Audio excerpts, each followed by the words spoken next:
এলাম বিরতির পর। আপনারা দেখছেন চেতনা টিভি রাইস অনলাইন ক্লাসে। আজকে আমরা ফিজিক্সের ক্লাসে রয়েছি এবং ফিজিক্সের ক্লাস মোস্ট ইম্পর্ট্যান্ট আপনাদেরকে আগেও আমরা জানিয়েছি, কারণ কম্পিটিটিভ এক্সামের জন্য এই ক্লাসগুলো কিন্তু আপনাদের থাকতেই হচ্ছে, অ্যাটেন্ড করতেই হচ্ছে, বিকজ আমাদের ক্যারিয়ার আমাদের কাছে অত্যন্ত গুরুত্বপূর্ণ। আর এটাই তো সঠিক সময়, বিকজ যত সিচুয়েশন নর্মাল হতে থাকবে কম্পিটিটিভ এক্সামগুলো কিন্তু এগিয়ে আসছে আমাদের দিকে। আমি সরাসরি আবারও স্যারের ক্লাসে চলে যেতে চাইবো। আচ্ছা, আমরা যে জায়গাটা নিয়ে ডিসকাস করছিলাম সেটা হচ্ছে যে গ্র্যাভিটেশনাল ফোর্সকে আমরা বলছি উইকেস্ট ফোর্স। এখন এই যে উইকেস্ট ফোর্স, এটাকে আমরা কিভাবে বুঝব? ধরা যাক আমরা একটা খুব উঁচু বাড়ির পাশ দিয়ে হেঁটে হেঁটে যাচ্ছি। তাহলে একটা উঁচু বাড়ি মানে তার মাসটা অনেকটা বেশি। নিউটন বলছেন যে গ্র্যাভিটেশনাল ফোর্স দুটো মাসের গুণফলের সাথে সমান, অর্থাৎ তোমার নিজের মাস এবং তুমি যে বিশাল বড় বাড়িটার পাশে রয়েছো তার মাস। তাহলে দুটোকে গুণ করলে গুণফলটা তো হিউজ হয়ে যাবে। তার মানে ফোর্সটাকেও সাংঘাতিকভাবে আমরা ফিল করতে পারবো, কারণ ফোর্সটা খুব স্ট্রং ফোর্স হয়ে যাবে, কারণ ফোর্সটা তো দুটো মাসের গুণফলের সাথে সমান। তাহলে তো সিচুয়েশনটা এরকম হয়ে যেত যে আমরা একটা বাড়ির পাশ দিয়ে হেঁটে হেঁটে যাচ্ছি, আর সেই বাড়িটা আমাদের এমন অ্যাট্রাক্ট করলো যে আমরা ম্যাগনেটের মতো গিয়ে সেই বাড়ির পাশে গিয়ে আটকে গেলাম, বাড়ির দেওয়ালে গিয়ে আটকে গেলাম। তো ব্যাপারটা কি তা হয় দৈনন্দিন জীবনে? যদি হতো তাহলে সেটা কেলেঙ্কারি হয়ে যেত। হয় না। কেন হয় না? তার কারণটা হচ্ছে এই জি, অর্থাৎ এই যে ক্যাপিটাল জি, এই সেই ভাইটাল রোলটা প্লে করছে যেখানে এই ঘটনাটা ঘটছে না। কিভাবে প্লে করছে দেখো, এই যে জি এর ভ্যালুটা ভালো করে খেয়াল করো, 6.67 ইন্টু 10⁻⁻11। -11 10⁻⁻11 খুব ছোট একটা সংখ্যা। তাহলে এইটা ছোট হওয়ার কারণে কোথায় রয়েছে এটা? আমরা যদি আগেরটায় দেখি, দেখো এই স্লাইডটা ভালো করে দেখো, ক্যাপিটাল জিটাকে মাল্টিপ্লাই করা আছে mm/r² সাথে। তার মানে এই যে ক্যাপিটাল জিটাকে মাল্টিপ্লাই করা আছে, তাহলে জি এর ভ্যালুটা তো 10⁻⁻11। তাহলে এই যে একটা খুব ছোট সংখ্যাকে মাল্টিপ্লাই করে রাখছি পুরো ফ্যাক্টরটার সাথে, তাহলে এফ এর ভ্যালুটা কি হবে? খুব কমে যাবে। সেই কারণেই আমার মাস বা তোমাদের মাস এবং বাড়িটার মাস দুটোর গুণফল হিউজ হওয়া সত্ত্বেও, যেহেতু তার আগে ওই 10⁻⁻11 সংখ্যাটা গুণ হয়ে যাচ্ছে বাই ডিফল্ট, সেই জন্যে আসলে ফোর্সের ভ্যালুটা কমে যাচ্ছে। অর্থাৎ বাড়িটা তোমাকে যে গ্র্যাভিটি দিচ্ছে সেটা আমাদের যে অনুভূতি তার থেকে অনেকটাই কম। তাহলে কি হবে? এবার আমরা একটু আমাদের ইউনিভার্স সম্পর্কে চিন্তা করি, যেখানে সূর্য রয়েছে। এই যে অ্যানিমেশনটার দিকে যদি আমরা তাকাই, এখানে সান রয়েছে, এখানে আর্থ রয়েছে, মুন রয়েছে। মুন বা আর্থ বা সান, এদের মাসটা কিন্তু হিউজ, দুজনেরই মাস কিন্তু হিউজ। তাহলে ক্যাপিটাল এম এবং স্মল এম দুটোরই কিন্তু ভ্যালু হিউজ। তাহলে দুটোকে যখন আমরা মাল্টিপ্লাই করছি, তাহলে সেই মাল্টিপ্লিকেশন ফ্যাক্টরটা বিশাল বড় হয়ে যাচ্ছে। তার আগে রয়েছে ক্যাপিটাল জি, অর্থাৎ 10⁻⁻11, তাই তো? তার মানে এই 10⁻⁻11 ফ্যাক্টরটা থাকা সত্ত্বেও ওই দুটো মাসের গুণফল এতটাই বড় হয়ে গেছে যে সেটাকে কমাতে পারছে না। সেই কারণে এফের ভ্যালুটা, অর্থাৎ এইখানে যে এফের ভ্যালুটা আমরা পাচ্ছি সেটার একটা অ্যাপ্রিসিয়েবল ভ্যালু থেকে যায়। ওই কারণেই গ্র্যাভিটেশন সবসময় অ্যাক্ট করে হেভেনলি বডিজের উপর, সেলেস্টিয়াল বডিজের উপর, অর্থাৎ যেখানে মাসগুলো হিউজ। টাইনি পার্টিকেল, ছোট পার্টিকেল কখনোই কিন্তু গ্র্যাভিটেশন ফিল করা যায় না। যদি ফিল করা যেত তাহলে আমার বডির আকর্ষণে এই কাপটাও আমার দিকে এগিয়ে আসতো। হচ্ছে না কেন? ক্যাপিটাল জি এর জন্যে। তো এই হচ্ছে আমাদের ক্যাপিটাল জি এর যে ভ্যালু, তার তাৎপর্য কী, সিগনিফিকেন্স কী, এটা হচ্ছে সেটা। এবারে আমাদের যে জিনিসটা রয়েছে অত্যন্ত গুরুত্বপূর্ণ আমাদের কম্পিটিটিভ ফিল্ডে, এই কোয়েশ্চেনটি বহুবার বহু জায়গাতে এসছে, সেটা হচ্ছে ডাইমেনশন। কার ডাইমেনশন? ক্যাপিটাল জি এর ডাইমেনশন। বহু জায়গায় এই কোশ্চেনটা তোমরা দেখতে পাবে, তোমরা যারা রেগুলার বিভিন্ন রকমের প্রশ্নপত্র নিয়ে প্র্যাকটিস করো দেখবে এই প্রশ্নটা রয়েছে, এবং এটা আমাদের অবশ্যই মনে রাখতে হবে। ক্যাপিটাল জি ডাইমেনশন কত? m⁻⁻1 L³ T⁻⁻2। ওকে, তো এই যে এমটা, ক্যাপিটাল এম, এটা কি? এটা হচ্ছে মাসকে রিপ্রেজেন্ট করছি আমরা। এলটা কি? লেন্থকে রিপ্রেজেন্ট করছি আমরা। আর টিটা কি? অবশ্যই সেটা টাইম। তাহলে এখন আমরা যদি একটু ভালো করে লক্ষ্য রাখি, ইটস ভ্যালু ইজ, অর্থাৎ আমরা যদি সেকেন্ড পয়েন্টটার দিকে তাকাই, এটার ইউনিট কি লেখা রয়েছে? Newton metre square per kg square. এটাও কিন্তু ক্যাপিটাল জি এর ইউনিট, কিন্তু এই ইউনিটটা কোত্থেকে আমরা ক্যালকুলেট করেছি? ফর্মুলা থেকে আমরা ক্যালকুলেট করেছি। আর এই যে ডাইমেনশান থেকেও একটা ইউনিট বের করা যায়। যদি আমরা একটু ঠান্ডা মাথায় ভেবে দেখি, দেখো প্রথমে কি রয়েছে? প্রথমে রয়েছে m⁻⁻1। এমটা কি? এমটা হচ্ছে মাস। তাহলে মাসের এসআই ইউনিট কি? কেজি। তাহলে আমি যদি ডাইমেনশান থেকে একটা ইউনিট লিখতে চাই, তাহলে আমি কি লিখব?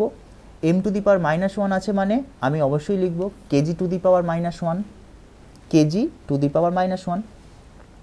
তারপরে কে আছে? তারপরে রয়েছে হচ্ছে L³। এল মানে কি? লেন্থ, তাই তো? তার মানে লেন্থের এসআই ইউনিট কি হবে? লেন্থের এসআই ইউনিট হবে মিটার। তাহলে আমরা এখানে কি লিখব? মিটার কিউব লিখব। আর টাইমটা তো অবশ্যই সেকেন্ড, আমরা জানি সকলে। তাহলে ফাইনালি আমাদের কি দাঁড়ালো? m⁻⁻1 L³ T⁻⁻2টাকে যদি আমরা ইউনিটে কনভার্ট করি, তাহলে দাঁড়াচ্ছে kg⁻⁻1 মিটার কিউব সেকেন্ড⁻⁻2। এটাও কিন্তু আমাদের ক্ষেত্রে খুবই ইম্পর্টেন্ট একটা ইনফরমেশান, এটা আমাদের মনে রাখতে হবে। ওকে, বেশ। তারপরেরটা যেটা weakest force of the nature, যেটা আমি অলরেডি ডিসকাস করেছি। তারপরে রয়েছে সেন্ট্রাল ফোর্স। এই সেন্ট্রাল ফোর্স কেন বলা হচ্ছে এ বিষয়ে অনেক ডিটেলস আলোচনা করা যায়, কিন্তু আমাদের কম্পিটিটিভ ফিল্ডে অতটা প্রয়োজন হয় না। তবু আমি জাস্ট বলে দিচ্ছি, সেন্ট্রাল ফোর্স বলার কারণ হচ্ছে যে দেখো, আমরা যদি এইখানে দেখি এ প্রপোর্শনাল টু 1/r² রয়েছে, তাই তো? অর্থাৎ ডিস্টেন্সের স্কোয়ারের সাথে ইনভার্সলি প্রপোর্শনাল। এই যে 1/r² সাথে ডিপেন্ড করছে ফোর্সটা, সেই জন্যই এটাকে বলা হচ্ছে সেন্ট্রাল ফোর্স। ওকে, সেই জন্যেই এই ফোর্সটাকে বলা হচ্ছে সেন্ট্রাল ফোর্স।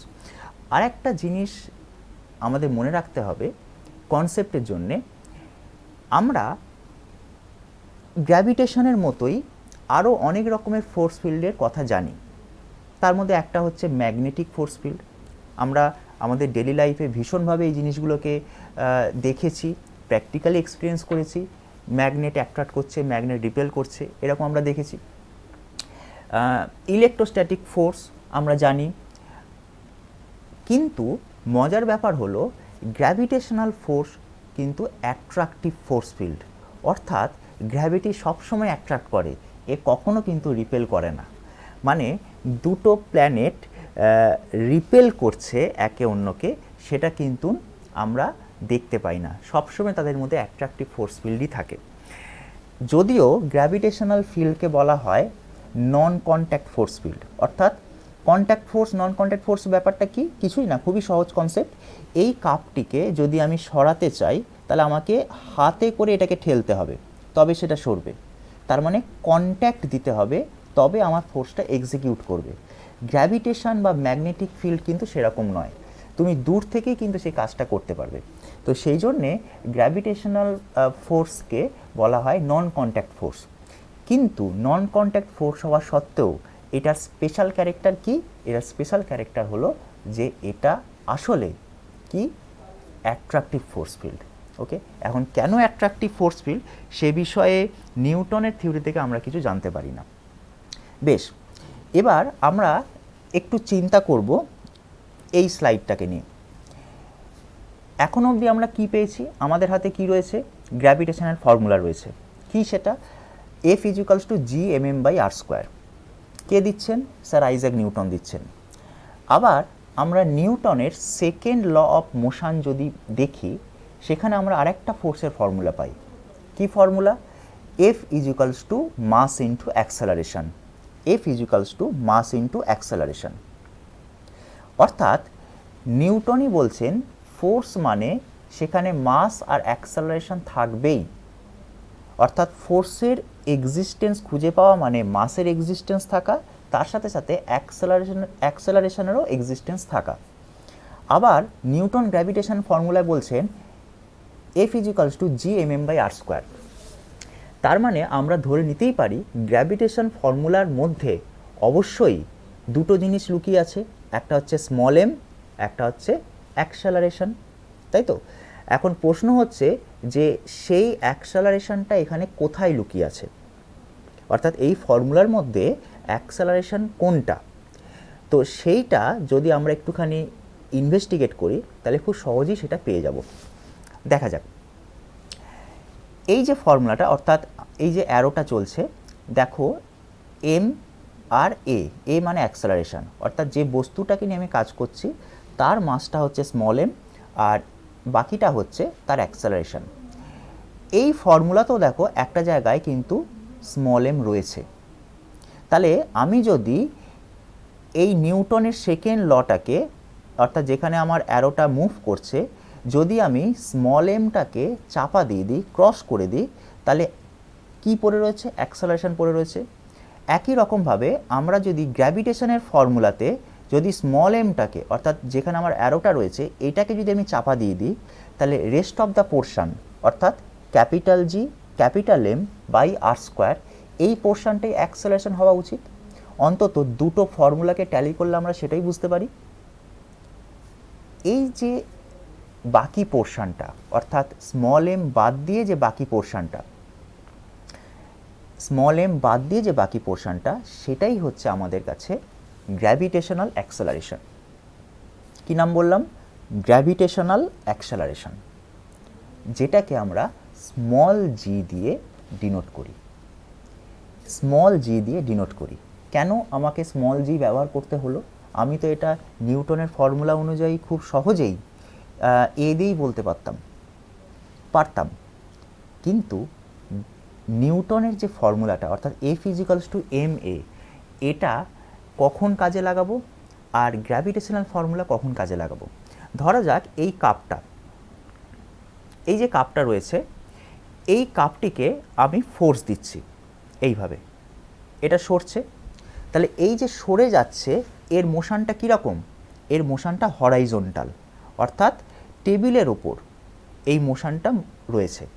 তাহলে যখনই কোনো একটা হরাইজন্টাল মোশন সম্পর্কে আমরা ডিসকাস করব, তখনই আমরা সাধারণত F is equals to ma এই ফর্মুলাটাকে ব্যবহার করব, যেটা হচ্ছে নিউটনের সেকেন্ড ল অফ মোশন।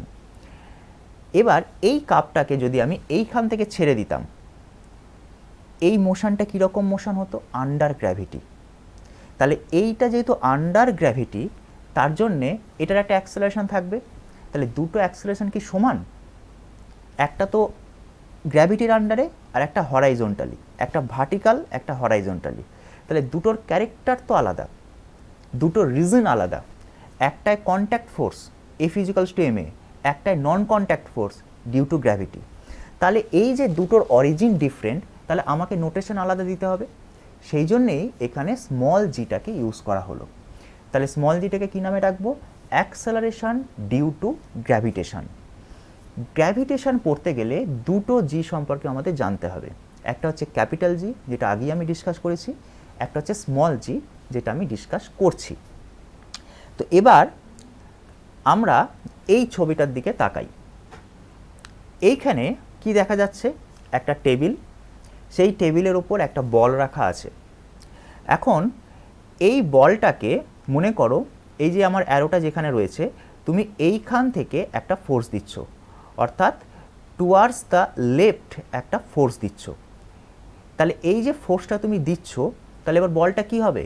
বলটা কিছুটা টেবিলের ওপর হরাইজন্টালি মুভ করবে এইভাবে, অর্থাৎ অ্যারোটা যেদিকে যাচ্ছে। এইবার এটা হওয়ার পরে কি হবে? যখন বলটা একদম টেবিলের ধারে চলে আসবে, তখন বলটা উপর থেকে নিচে পড়বে। তার মানে এখানে দু রকমের মোশন পাচ্ছি। একটা হচ্ছে হরাইজন্টাল মোশন, আর আরেকটা হচ্ছে যখন বলটা টেবিলের ওপর থেকে পড়ছে, ভার্টিক্যাল মোশন। তাহলে এখানে বলটা যখন হরাইজন্টাল রয়েছে তখন আমরা ব্যবহার করব কি, F is equals two M A, এই ফর্মুলাটা।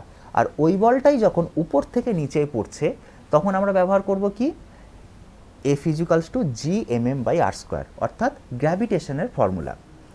তাহলে এইটাকে আমরা সহজ ভাষায় কি বলবো, ওয়েট বলবো, ডাব্লিউ ইকুয়াল টু এম জি।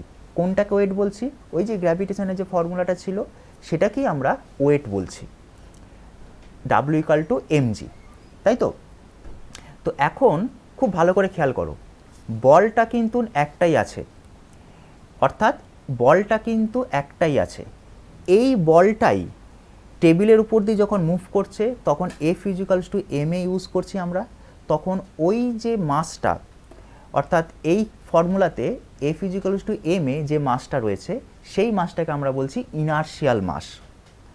আবার ওই বলটাই যখন টেবিলের উপর থেকে নিচে পড়ছে আন্ডার গ্র্যাভিটি, তখনও কিন্তু বলটার মাস স্মল এমই রয়েছে। যেহেতু আন্ডার গ্র্যাভিটি সেই জন্য ওই মাসটাকেই বলছি আমরা গ্র্যাভিটেশনাল মাস। তাহলে বলের মাসটা স্মল এমই রইল, শুধু নামটা পাল্টে গেল। তাহলে যদি প্রশ্ন করা হয় যে what is the ratio of gravitational mass and inertial mass, উত্তর কী হবে, দুটোই তো সেম। তাহলে এম বাই এম মানে 1:1। তাহলে গ্র্যাভিটেশনাল মাস আর ইনার্শিয়াল মাসের অনুপাত হচ্ছে, রেশিও হচ্ছে 1:1। ওকে, বেশ। এরপরে আমরা পরের স্টেজটা নিয়ে আলোচনা করব। ঠিক, এগুলো স্টুডেন্টসদের এই ছোটো ছোটো বিষয়গুলো ওদের খুব কাজে লাগে, স্পেশালি এক্সাম হলে তো বটেই, মাথা ঠান্ডা রেখে। ঠিক, একটা ছোট্ট ব্রেক নিয়ে নিই স্যার, একটা ছোট্ট বিরতি, তারপর দেখা হচ্ছে আবারও আপনাদের সঙ্গে রাইস অনলাইন ক্লাসে। সঙ্গে থাকুন।